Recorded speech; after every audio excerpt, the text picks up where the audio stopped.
For drivability, this is emission system test 6, by the way. We're talking about some drivability stuff.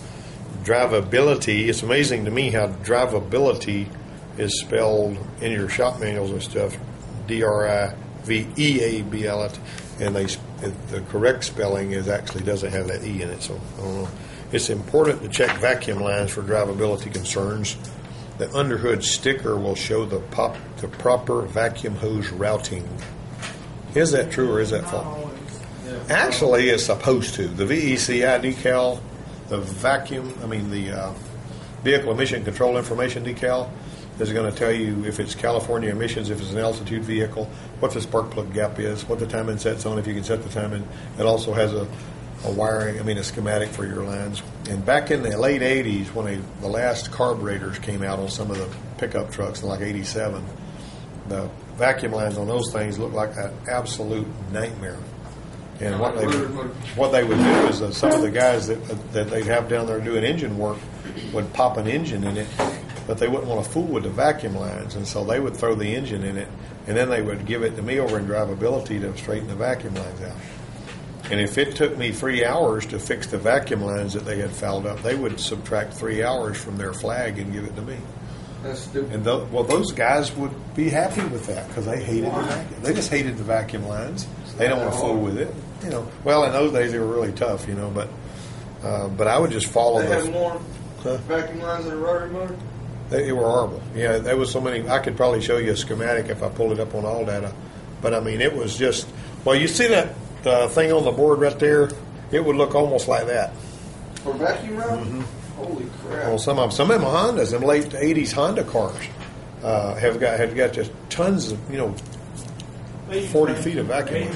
Yeah, anyway. A manifold absolute pressure sensor producing an analog signal with a hand vacuum pump attached to it will show about the lowest voltage it will on the signal wire when the maximum vacuum is applied.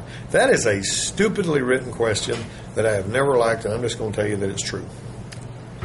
When you got something that goes long and long and long and long and long, if you got a map sensor, it's analog, meaning that it's not digital. Right. See, the sensor on that Bronco operates with hertz. It's going about 160 hertz at sea level before you crank the car. Crank the car, it goes about 100 hertz.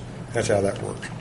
Okay, so a hand vacuum pump, you hook a hand vacuum pump to the port on that sensor, right, and you pump it.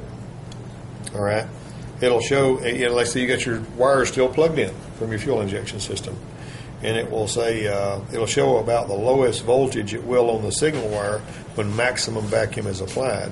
So basically, you're going to see the lowest voltage it can produce on the signal wire. Like I say, I don't even like that question. It's just going to see you're going to see the voltage go low. Basically, let me type my password back in.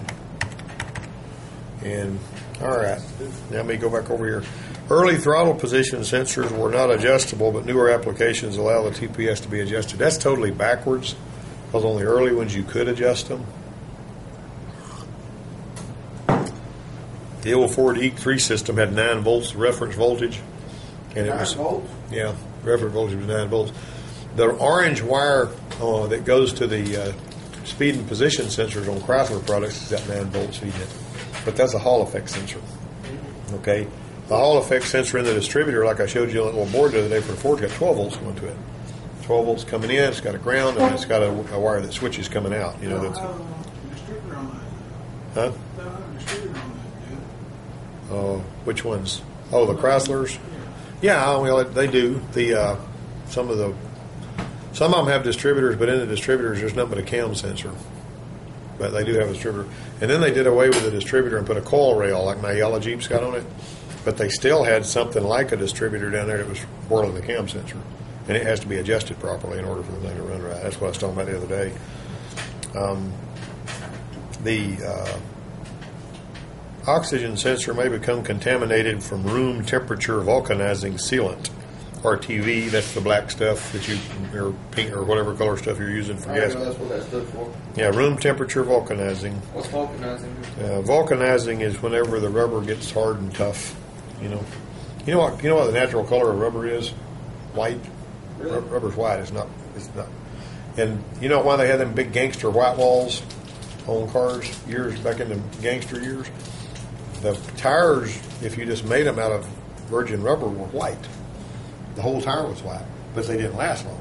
So they learned how to put charcoal and stuff on the tread part of it to mix that in there, and it made it tougher. But there was no reason to put it on the side. That was just the natural color of the rubber. They weren't trying to make it pretty. That was just that's how that tires were. I see. Yeah. You get where I'm going? And nowadays they make those tires, purposefully so they'll look like tires used to look. You can buy a full white tire. Oh yeah, yeah. You can. But they got other ways to do it now without making the tire You black. can also buy a tire. You used to have it set from my other S10. You burn the tires out and smoke will change colors. Yeah. Cool. Yeah. All right. But the oxygen sensor can become contaminated if you spray like silicone spray. The silicone spray you use for lubricating stuff. If you happen to spray that down there around the oxygen sensor and it coats that ceramic zirconia, the oxygen sensor goes dead. It can't work anymore. And the way that oxygen sensor work is that ceramic zirconia is electrolyte. And so it's comparing the oxygen molecules on the inside of that bulb and the ones on the outside of the bulb, it actually causes electrons to flow one way or another. That way. So it's true. Yeah, it is true. Incidentally, let me follow up by saying this too. When you've got a situation where a head gasket has blown, when you've got a head gasket that has blown, you're going to see that the silicone and stuff that was in the antifreeze, and a lot of the antifreeze has got some silicone compounds in it, and other stuff like this, it will get in there and contaminate the oxygen sensor. So if you've got a blown head gasket, you may as well sell them oxygen sensors too. You have a good reason to do that. You can say, well, we're probably going to need to put some oxygen sensors on here because they're coated with silicone and may hurt your gas mileage. If you talk about hurting our gas mileage, oh yeah, let's do it. This kind of thing. The downside of that is, hey, you said I was going to get good gas mileage, and now I'm not. So you're getting played both ways. But anyway, like put a you lady up. who had 3/4 of her tank right in Fontana, she ran out of gas. Well, yeah. She thought she was getting good gas mileage, but that was our fault because we messed up. So you make a mistake, you didn't get them all. Let's see. If oxygen sensor cross counts are below specs, the vehicle has still not reached normal operating temperature. Number 5. That's not true. You know what cross counts are? No. Oxygen sensor cross counts.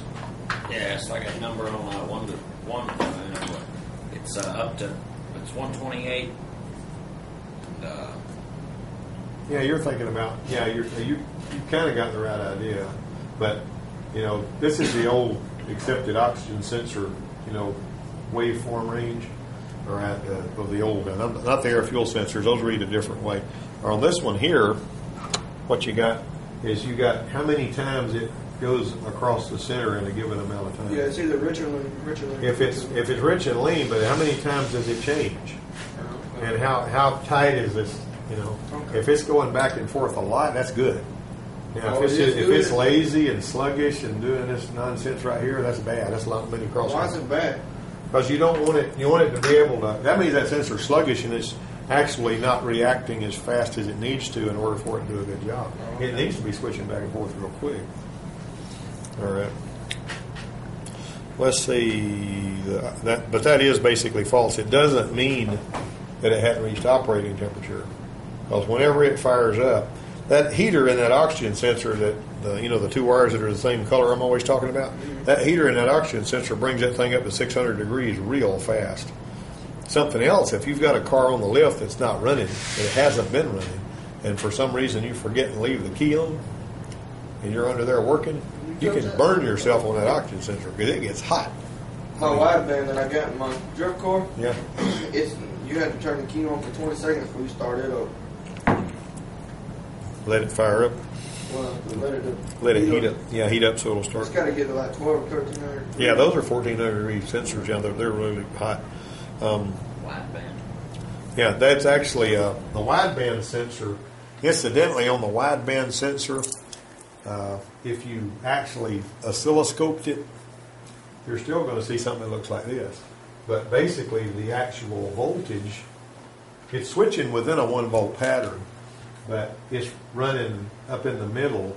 It's like 0, 1, 2, 3, 4, 5, and it's running in this range or something like that. See what I'm saying? It's running in the middle range up here instead of from 0 to 1. It's starting with some voltage to begin with because it actually worked faster that way. And I mean, you can just read all kinds of stuff about oxygen sensors, wideband oxygen sensors. You can Google that, and look it up, and they'll give you schematics and all kind of neat stuff. See, mine has got like a little gauge that tells you exactly what your air flow ratio is. Yeah, and that's important. You don't want to just drift away, right? Okay. Oh, the oxygen sensor and the powertrain control module work in unison. Is that right? If the oxygen sensor reads a lean mixture, the PCM will deliver a lean mixture. Tries to stay in the middle, don't it? Actually, if it reads lean, it'll go rich. If it is correcting for a lean mixture, it's going to do that by adding fuel. Let me ask you this. If your radio is too loud, what are you going to do? Turn it down. If your oxygen sensor is showing that the oxygen sensor is the feedback. Your feedback for your radio is your ears. You're doing that. See, you got feedback here. That's your feedback. And I've told you this before, that watch doesn't know if it's right or wrong. This is an open loop system. But the thermostat over there is a closed loop system. It knows what the temperature in this room is, and it can fix it if it doesn't like what it sees. See where I'm going with that? And so your oxygen sensor, that's the closed loop. That's the feedback. That's what we're talking about when I say closed loop. It's actually checking up on itself. If it doesn't like what the oxygen sensor is telling it, it makes a correction. So does it do? Close the throttle plate to get less air? No, on that particular, on your oxygens, well, it depends on what kind of system you're talking about. On the old carburetors, the Fords would meter air in there to make it leaner and cut the air off to make it richer. They had it balanced that way. On the GM, they had this little mixture control solenoid in those feedback carburetors, and it would click up and down 10 times a second. And when it was down, it was lean. When it was up, it was rich. And so they had it. It was basically looking at. It could stay closed from 1/10 to 9/10 of a second, anywhere in between. See, and so you could hear if you've ever fooled with any of those little computer command control GM cars that had a feedback carburetor, go click click click click click click click click, and so it would keep it down longer if it was reading rich. And that little solenoid is going into that jet. The solenoid is tapered, so when it goes into the jet, not as much gas can go through the jet. See what I'm saying? That's a metering rod, but it's clicking up and down all the time. It's got a little solenoid. To build carburetors for a regular car, they put the big old jets in them. Oh yeah, that's what you do. But one way or another, the fuel injection, what it does is the pulse width on the fuel injector, whenever you're first starting the car, and that's a kind of an interesting deal there. When you're first starting the car, of course the amount of pulses, it's pulsing them all at the same time. But it's also, there's a Toyota, let me back up here, that came in here that Jerry said, when you park this car, it will not start, or it just won't start. So I brought it in here, and I measured the injector pulse with the oscilloscope. The only way I had to do it on a Toyota. So on the oscilloscope, I'm getting 10 milliseconds of injector pulse time on a daggone thing. And that's a heck of a lot. You're usually looking when you're starting it of like 3 to 4 or something like that. It had over twice as much as it needed.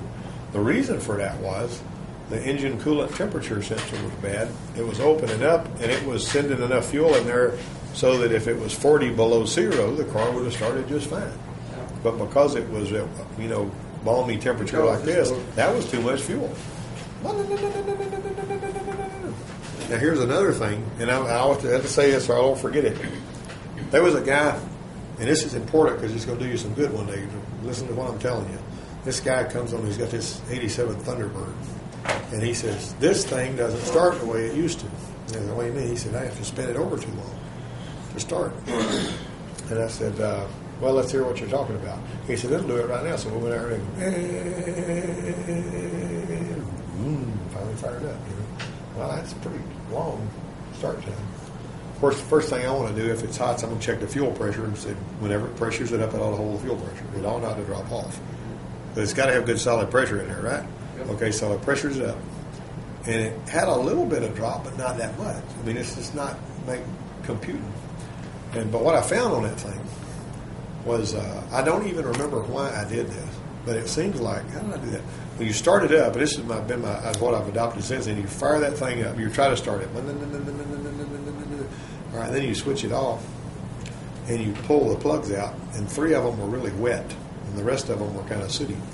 And then I pull the fuel rail out, and there were 3 fuel injectors that corresponded to those plugs, and the tips on those fuel injectors were washed clean. They were dripping. That's what it was. Hey, Ed, what you got there, buddy? That bag? Okay. But anyway, so what I did was I replaced the 3 fuel injectors that were clean. When you pull the fuel, them little plastic caps on the end of the injector should be dirty. If it's not, something's washed it off, and there shouldn't be anything in there doing that. Because if it's seeping gas, see, it softens that stuff and it sucks it off there. And so when I replaced his injectors, one fuel injector, though, can drip a little bit and flood the whole engine. You would never think that would be the case, but it will. One fuel injector. And I've seen that before. Like on a Jeep, that guy brought in there one time, it start hard. And he said, well, I said, all right. And when it did start, it would run rough. So we started it up while it's running rough, and while it's running rough, you switch it off. Switch it off while it's running rough. Don't wait till it smooths out. Switch it off while it's running rough. You pull the plugs out. You see what you see. They have in order the way they came out. Number 4 on that one, I think it was. Looked a whole lot different and wetter and messier than the rest of them. The injectors on a Jeep's easy to pull out of there. Pull the injectors out. Number 4 injectors, wash this as clean as a whistle. I said, you got to have an $80 injector, and the labor it took to check it. He said, I don't mind paying for that. That's going to fix it, though. I said, let me tell you something. We check this scientifically. We're not just throwing parts at it. You know what I mean? If you don't like what we're doing here, you could probably take it down to Joe Blow, and he could throw everything on it. Well, I guess I could put an injector in it. Boom, he was fine. This old lady asked me yesterday that I know what I was doing. Yeah, they do that. They say that. That's one of the things that they say. She told me I was too young to work in the kitchen. Yeah, I know that. But, One thing I can't stand when somebody standing over you, showed to you, doing all the work in the field. One day, a dude told me how to put the tire back on. I said, look, if you knew how to do this, you'd done it at your house. Yeah. Well, you were just intimidating, Michael. All right. Let me stand people stand over my shoulder telling me how to do something when they don't know how to do it. Yeah. Well, there's a lot of armchair quarterbacks is what they are. But number 6, remember that. If the oxygen sensor reads lean, it's going to go rich. If it reads rich, it's going to go lean. If it's in closed loop, right? Yep. If a NOID light flashes while the engine is cranked, the computer or connecting wires are defective. That's not right. A NOID light is that little light. It's got 2 terminals on it. You plug into the injector, and you want to see if the injector's got a pulse. You want to know if the injector's pulsing. They've little NOID light kits that you can buy. You can build a NOID light. That'll fit anything. What do you build it with? 2 LEDs. Why 2? Well, because the LEDs have got. Of course, you could actually use an LED that is red and green. In other words, if some of them, when you reverse the polarity, it changes the color of the LED. You ever seen those? Yeah. And you can actually take a little mount the LED in something and just come 2 wires out. You need a resistor in series with the LED so you don't burn it out. But you just hook those up to 2 injectors. Just 2 little terminals that you can hook up. I usually just leave the wires. I don't twist them together. I just leave them sort of like this so that they don't spread the terminals, and poke them in there so that they'll stay, and then spin it over and watch for the LED. It may blink red, it may blink green because of the reverse polarity part of it. I would make 2 if I had, the long lead is positive and the short lead is negative on LED, right? I got one here somewhere. But if you remember, the long lead's positive. See, it won't burn if you hook it up backwards. Yeah. But if you hook it up without a resistor in series, it burns it up. So you got to have a resistor. You got so much voltage. Yeah. Well, it's just basically it creates a dead short in the LED. You need a resistor to drop most of the voltage, but it will light up. But you can that little NOID light. It's cool as all get out. Get you a little. They got little tiny project boxes that look like the size of a keyless remote, and you can stick an LED in there and come out the end of it with a couple of wires. If you're using the same kind of injector all the time, like the Bosch injectors, and you're not going to be doing that because injectors have got all different connector configurations. All you need to do is get into both of those connectors in a way that where it'll stay. And so you put that in there, spin it over, if it's blinking. It's simple as that. If it's blinking, is the injector clicking? That's what else I want to know. What that won't tell you is what I was telling you I found on a Toyota hauler. It won't tell you the pulse width. Right. But you can, if it's flashing really bright when you're used to seeing it flash not so bright or not so long, then there you go. How do you get corrosion off those terminals? Which ones? Off the injector terminals.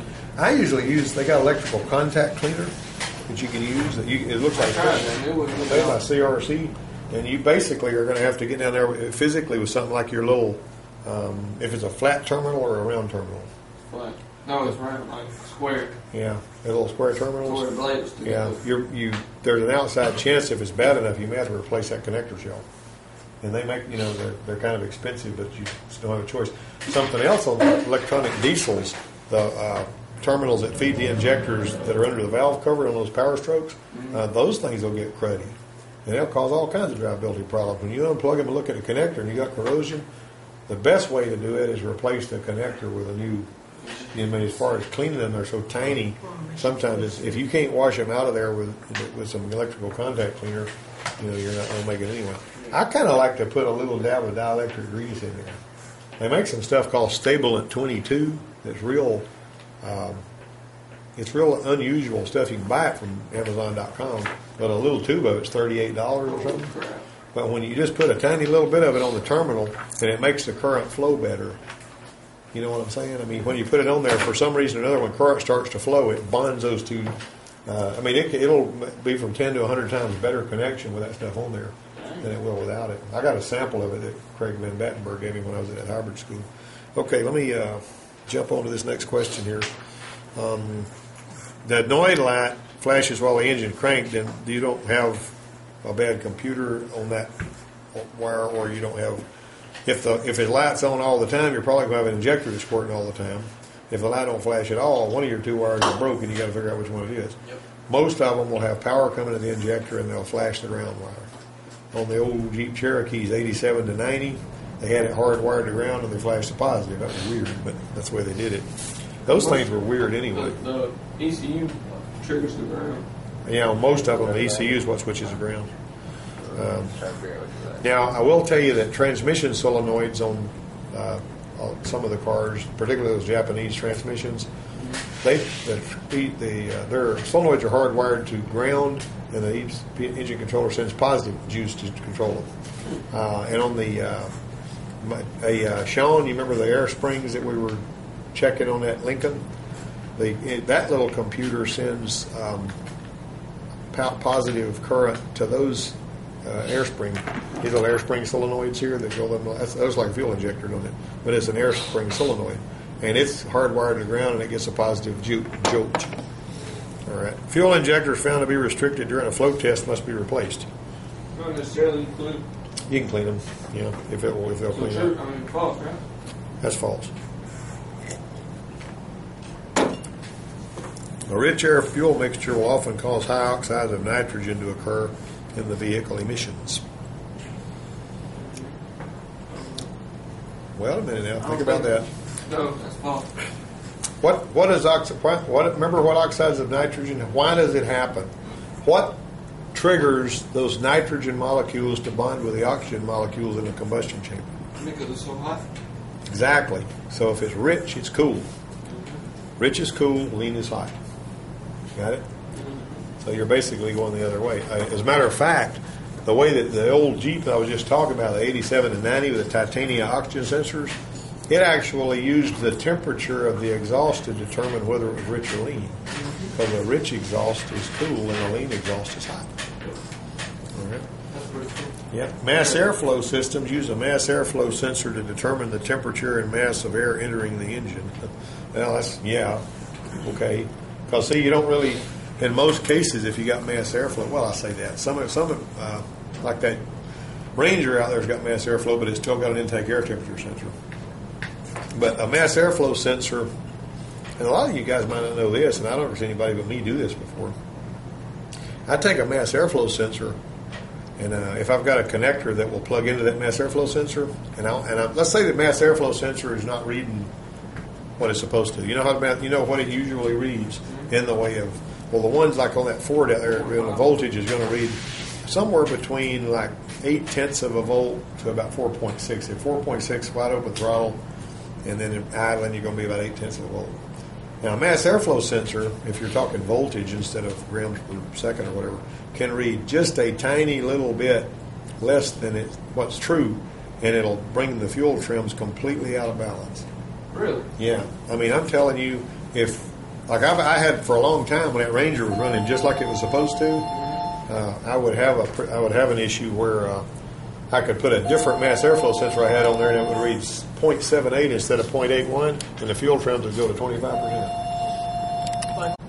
Okay, so mass airflow is a very delicate input that if it's just a tiny bit off, it can throw everything out of balance a pretty good bit.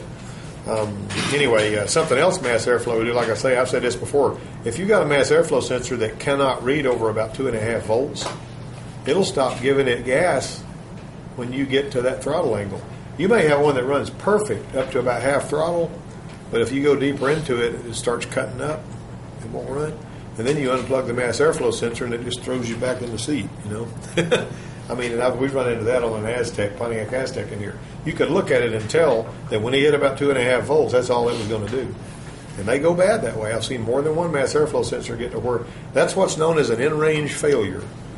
It's not out of range. It just can't read more than about half. It's like you're bumping a ceiling when you hit about 2.5 volts. You see. In my drift core, I can watch all that on my little computer that I got in there. It like out off. It runs at the mass airflow sensor like anywhere from 0.7 to 0.8 volt. Yeah. That's about what it ought to be, 0.7 to 0.8. At wide open throttle, it gets 4.9. Yeah, almost 5 volts is what it ought to be. That's because I get it. This is what I started to tell you. You've got these wires here. You got a power, you got a ground, you got a signal, right? Right. If you know which ones they are, you can power and ground that sensor. I'm talking about you unplug your mass airflow sensor, you plug a pigtail in that's got wires wiggling. Right. All right, you power up the hot one. Usually it'll be a red one on the ones that I've been done. And then you ground the other one. And then you can just measure the voltage on the signal wire. And you can blow on it and make it go up and down. That's right. Or run the engine. I still got it in its place. Yeah. And this is why I do that. All right. I'm looking at my scan tool, and my mass airflow is showing nothing. Just zero. The engine's not running good. It's idle and rough and all this kind of stuff. Okay, so I've got two choices. I can buy a mass airflow sensor and put it on there and find out that the mass airflow sensor wasn't the problem. See what I'm saying? That it's $170 or whatever, and then the parts house don't like taking it back unless you're really a good buddy of theirs. But what I do is when I hook it up, if I'm getting a normal reading coming right out of the sensor with everything else disconnected, this is how we determine what's wrong with these components. We isolate the component as best we can and check it without it being in the system. Right. That's a smart way to do that, if you get right down to it. And there's one boy that was in here that one time, and his dad is one of these junkyard mechanic kind of people, which is David Brooks? Yeah, so one way or another. I'm not going to say any names. One way or another, I'm going to tell you who it was. But he was talking about process of elimination. Process of elimination. I said, well, that's okay if you've got a whole yard full of junk cars out there that you can borrow parts off of. But if you're buying the parts from the parts house, process of elimination is a sorry way to do it. Furthermore, I like to surgically find out what's wrong and just fix what's wrong. That way I'm not doing all this extra work. If you're having to bust your fanny and get down there and change some kind of a part that's deep in there that you think is going to fix it and it don't, I like to know as clear as I can, this is what's wrong before I go to the trouble to go in there and change it out. But anyway, that's here or there. Actually, it's here and there. Barometric pressure sensor will input the altitude the vehicle is at to adjust for proper fuel delivery. What sensor will often double as the barometric pressure sensor on the initial startup of the vehicle? Mass airflow sensor. And your mass airflow sensor is going to give it that, but that's not the answer these people are looking for. MAP sensor will too. On that Ford, like I said, it's about 160 hertz whenever you're at sea level, roughly, and it's about 110 hertz after you start the engine, but it's reading, basically it's reading barometric pressure because it knows when the engine's not running, you're going to have barometric pressure in the manifold. Yeah. Turn on the key, that engine controller wakes up, and it says, okay, here's closed throttle position, here's intake air temperature, here's engine coolant temperature, and here's what we have for barometric pressure, and here's, I'm getting a crank signal now. Now I've got my cam signal. I'm going to start operating my injector, and then we start firing up with the right pulse width There's all kinds of calculations that it makes as soon as you turn on the key. The mass airflow sensor is used to determine what? The volume of air entering the engine. The volume of air entering the engine. All right, let's hurry through these because we got stuff we got to do. Which of the following injector tests will check the actual fuel pressure drop through each individual injector? Injector flow test? Injector flow test. That's not too, well, actually injector balance test, not the flow test. Because you're comparing the injectors to each other. How do you flow test them? Well, the ones that, here's how you do it. And I had a worksheet in Engine Performance 1 that we did. I've got a little box. Okay, there's a couple of different ways it's done. If you're going to do it the cheap way, I got a little $100 box, and it's got 3 different settings on it. And one setting is 500 milliseconds, and another setting is half a second, and another second. In other words, 500 milliseconds, it'll give you a bunch of 500 milliseconds pulses to equal. In other words, it's like, it's got 5, 10, and each time it's doing it a half a second. Right. But some of them it's buzzing the injector to equal a half a second pulse. Buzz, buzz, buzz, buzz, buzz. I don't remember what those numbers are. But when you push that button, it's going to open the injector for half a second. But before you do that, you put the fuel pressure gauge on there. You look at your gauge, pressure. You turn on the key, it comes up to 40 or whatever the pressure is. It has to hold pressure and not leak down in order for this test to be valid. Got it? Mm-hmm. You push that button and you see how much it drops in half a second. And you write it down and do it. You write it down, you move to the next injector. And when you move from injector to injector, you're going to be able to tell. If this one here is dropping 10 pounds, 10 pounds, 10 pounds, and then all of a sudden 2 pounds. Oh, that one stopped up. Where do you get this box from? You can buy it from Tooltopia. I can show it to you. It's in there. I bought one from Tooltopia's injector test thing. It's a little square box, and it's got probably a 555 timer circuit in it with some other circuitry. And whenever you just hook it up to the battery, and you hook it up to the injector, and you got to hook it to each one. It's cool as all get out. Now, what the computers do, like this SBDS machine and the Worldwide Diagnostic System and the IDS, they have a transducer that measures the fuel pressure. And what they do it a different way. They decide how much of the pressure they're going to drop, and they measure how many milliseconds it takes to drop it that much. Let's say we're going to drop it 5 pounds, and we're going to see how long it takes, how long we have to operate the injector to drop it 5 pounds. And they do that with every one. And they'll give you a graph. This one here, and if one is not right, it'll be either in the red or in the green. So, is that how somebody flow tests an injector? Like, you send them off and... Yeah.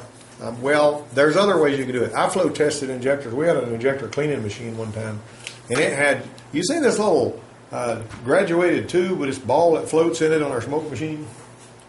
They had one of those, and they would have this little graduated tube, and what you would do is you'd have that little graduated tube, and it would have it would have a gray band here, and it would have an orange band up here, because gray band fuel injectors were like 14 pounds of fuel per hour, and orange band were like 19 pounds of fuel per hour. And then you would plug this machine, it would put fuel pressure into the injector. You had to hook that machine up so that it was pressure in the injector with fuel. And you'd have to put the injector into a can.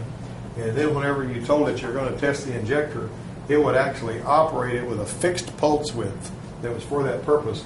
And you would look and see where this ball went. That way does not work. It don't? No, it sounds wonderful. But I had that machine, it was a $2,000 machine way back when. And I would flow test every single injector on there. You could hook this one up so that every injector was hooked up separately, and you could click it from one injector to the other and see what your ball did. That was cool as all get out on the car. You got it? It's only operating one injector at a time, but they're all pressured up the same way, like that.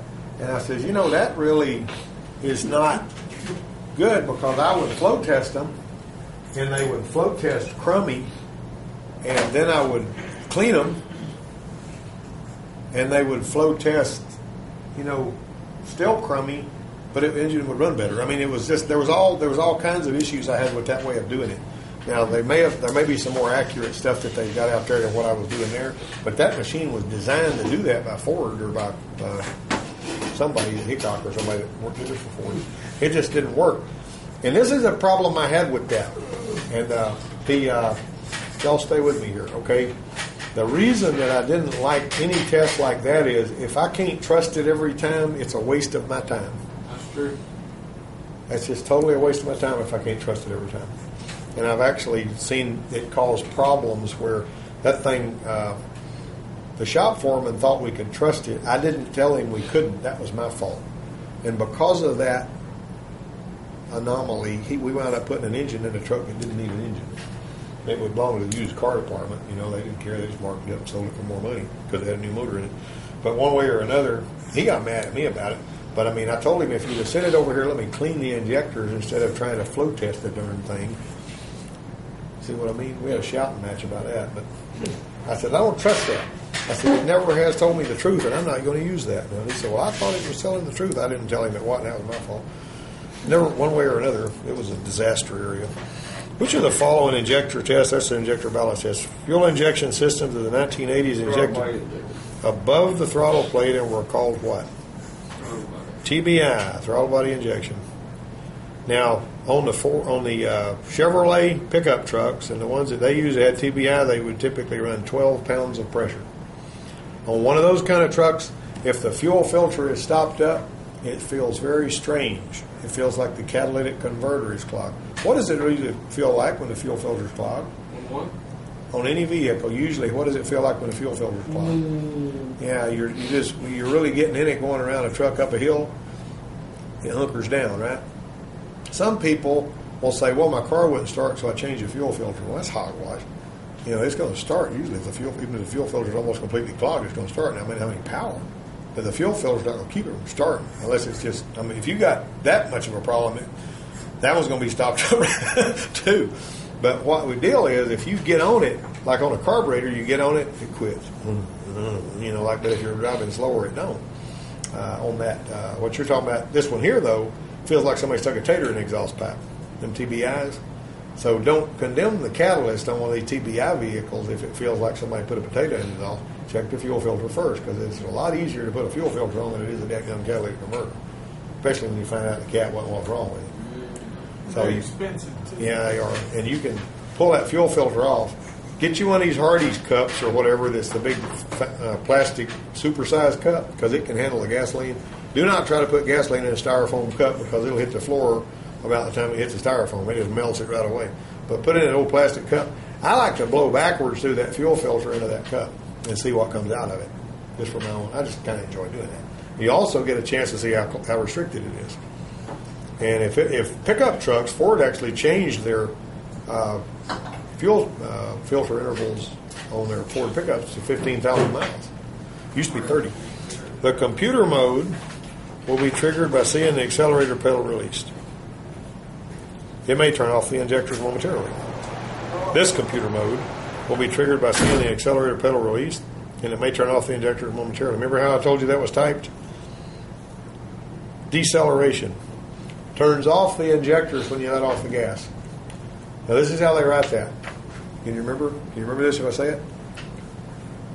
There's going to be a pop test on this. So when you let off the gas, the injector shut off. Yeah, they've got no reason to put gas in there when you're letting off. I mean, why do they need gas? So they shut them off. Saves gas, keeps it from fouling things. Okay, at a calculated pulse width of less than 1.2 milliseconds and an engine speed greater than 1,200 RPM, the injectors are turned off. That's how that little routine's written in the engine. Let me ask you a question. On my S10, you can let off the gas and you can hear a loud pop. The nose of it will die down and it starts slowing down real fast. Wow. But you're not hitting the brakes. No. And you're not running fuel injection either. I don't know what that is. You could probably... You just let off the gas and it goes... Yeah. Yeah, that's... And what your transmission you got in there, that 2-speed power glide thing? It may have something to do with that. Because it's you got engine braking. Well, on some transmissions in some gears, you have engine braking. When you let off, the transmission helps the car slow down. I think my dually does in 4th and 5th gear. Yeah, in some gears it does, and they have actually got a coast clutch for that purpose on some of them transmissions. That's what they call it, the coast clutch. It's an old one, that 2-speed power glide, ain't it? Yeah, that's what he is. That's what he got in his transmission. That's what the race car folks like to run. I'm about to say it's real nice once you get about halfway up there and it only shifts one time. You don't got to deal with that Yeah. every 30 seconds for about 5 times. The computer mode will be triggered by seeing the accelerator. That's deceleration. Some throttle position systems have a fourth circuit containing a what that serves as an input to the computer to let know the throttle plate is in a closed position. It needs to know when you let off the gas. That's an idle switch.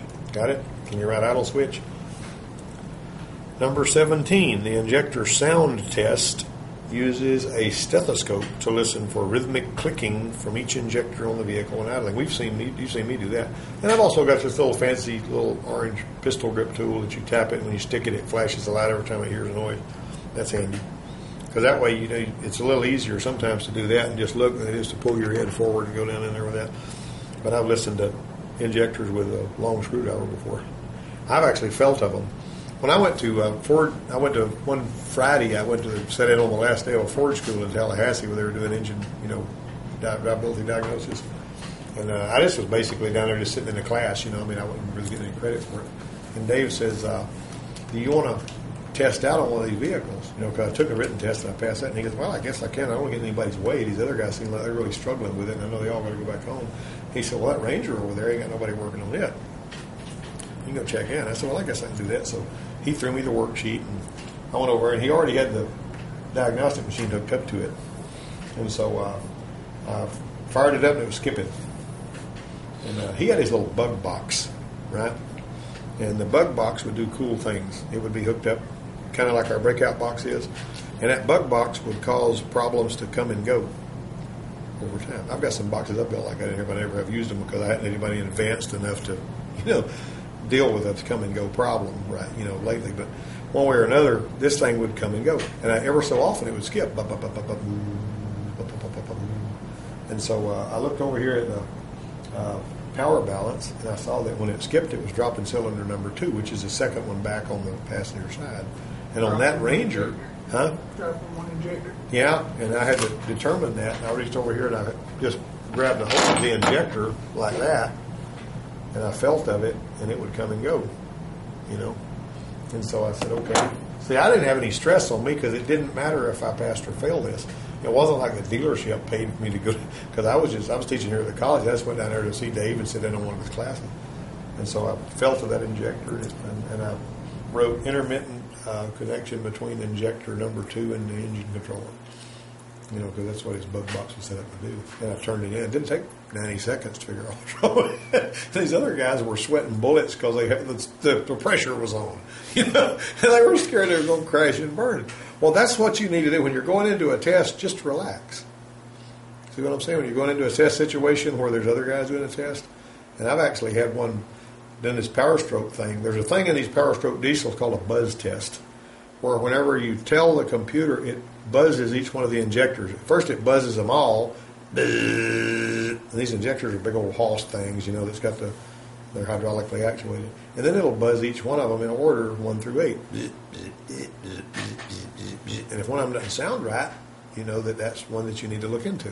Usually got bad. I scared my friends up there. They came over the other day and I showed them my race car. You cut the key on, It sounds like there's a beast in the trunk of my car. Yeah. I got this big old Hoss of a fuel pump in there. Yeah. A blank is attached to the harness side of the injector and should flash as the computer cycles the injector on and off. Noid light, got that? We were talking about that earlier.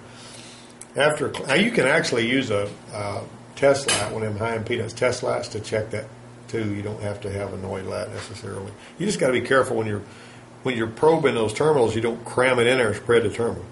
Just touch it. Don't shove it in there. I told some guys that one time. I said, don't spread the dadgum terminals. And they were checking, and they got the lead for the meter, which is one of these darn things. And they were checking the engine coolant temperature sensor circuit on that Oldsmobile, and they just rammed that thing all the way down into that pin and just destroyed it. Right after a class session where I says, don't spread the terminals on the, they just shoved it down in there. And they were usually pretty good students, that bunch was. I didn't understand what that problem was. Number 19. After cleaning or replacing injectors, it is still possible for the engine to run rough. This is because the blank in the computer has been correcting for the restricted injectors. With the engine at normal operating temperature, drive the vehicle for at least 5 minutes to relearn. That's adaptive memory. Years ago, whenever Chrysler, Dodge trucks and all, some of them had throttle body injection on them. Some of the little ball that would move back and forth, bounce around to let fuel go past it, would get pitted because it wasn't hard enough. It would get pitted, and then it was too much fuel going in there. Well, what happens is your fuel trims, you know what I'm talking about? For years, they wouldn't even let us see the fuel trim numbers, but they were still there, you see. Okay, so these mechanics would get a recall to replace the injector for this because the other ones were getting pitted ball in there. Okay, so the Chrysler wasn't paying worth a flip anyway to do this job. So they'd pop an injector in there, but because of the adaptive learning, it was used to that extra fuel. And the new injector, it would run horrible. Stall, idle rough, cut up, because it, all that. And so some of the mechanics would get mad and say, I don't have time for this crap. And they just put the old injector back in and send it back out the door and get paid for the recall. Well, what they were supposed to do, and all they had to do, listen to this, guys, this is really important. Really, really important. Battery. Take the battery cable off, make your repair, put the battery cable back on, ta-da, no problem that way. However, if you take the battery cable off, or if the battery goes dead on something like some of these vehicles, like that Dodge Dakota out there did, that silly thing has learned to give it a little more idle air because the throttle plate's clogged. Well, nobody cleaned anything. The engine the controller just forgot all of that. You put a battery in somebody's Dodge truck or whatever that's just, that hadn't never had a dead battery for a long time. And now you start it up, it goes dead. You start it up, it goes dead. You start it up, it goes dead. And it's a pain. Now you can drive it around for a while and it will learn to idle with the engine at operating temperature. But the smart thing to do is say, we need to replace your battery and clean your throttle plate and charge them a little more to clean the throttle plate. If you don't clean the throttle plate, your throttle plate's got to be cleaned periodically. Number 20. Dodge 4.7 was doing that. Oh, the one that y'all Yeah. that did the timing chain all on you. And it learned to idle, didn't it? What'd y'all do? You said it was doing it. What was the end of that story?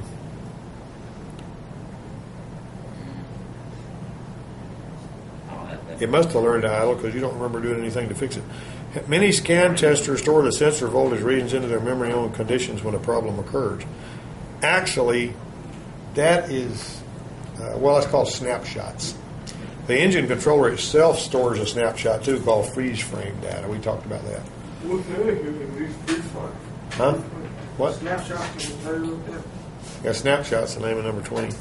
Part of the reason for the rise of fuel-injected vehicles is government-mandated what? Corporate average fuel economy, CAFE. That's what the name of that is. I will tell you this, though. I saw a magazine ad for a 78 Nissan Sentra, and they said it would get 58 miles to the gallon. And it had a carburetor on it. Really? Or what? That was a 1978. My wife used to save old magazines. And we were cleaning out her coffee table where she had them up on there. And I dug one out and I was flipping through one of the old magazines, those late 70s magazines. And there was a big full-page ad for a 1978 Nissan Sentra, I think it was. It was some kind of little small Nissan car. I think it was a Sentra. If they made a Sentra back then, I don't know. But whatever kind of Nissan car this was, they had big numbers, 58 miles per gallon highway. And you can do that with a carburetor on a little four-cylinder motor back in 1978, whatever. Just do the math. If they were telling the truth, I don't know why they would lie in Life magazine or whatever it was. It was in some Newsweek or some big-name magazine. This wasn't some back corner, newsstand National Enquirer or something like that. You know what I'm saying? It was a real magazine. It was a real magazine, yeah. The desirable blank is about 15.1. Yeah, and that's air fuel ratio. Pressing the accelerator pedal all the way to the floor on a suspected flooded vehicle while starting will cause the computer to enact what mode? Clear flood mode. Clear flood. Now, what I used to do occasionally tell you.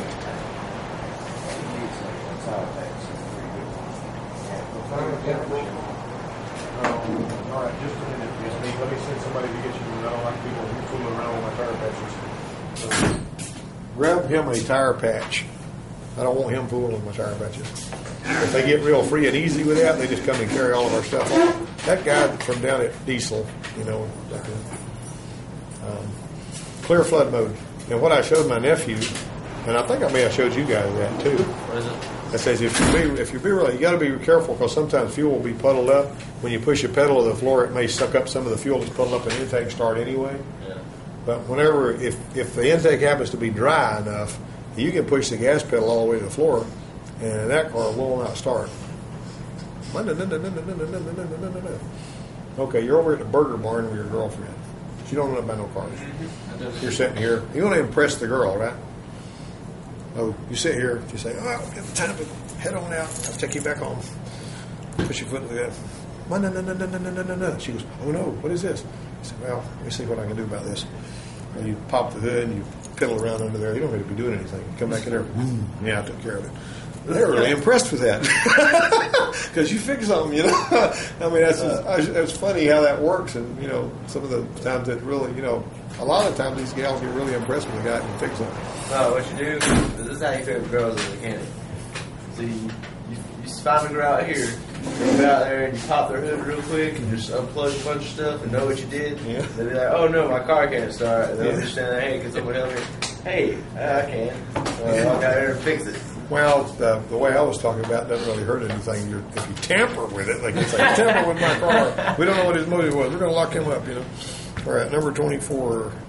I'm in the wrong place here. Okay, a vehicle will always start in open loop. After a prescribed amount of time, a certain change in the coolant temperature, when the oxygen sensor reaches operating temperature, it'll go to closed loop. Whoopee, and everybody knew that. The actual amount of fuel that will be delivered into the combustion chamber is controlled by the computer by grounding the injector for a certain amount of milliseconds, and that's called the pulse width. Now, incidentally, closed loop fuel control comes about really fast on these new cars. I mean, it really does. So it's not going to take a long time for that to happen. Now, let me see how we're going to whip through this next one here.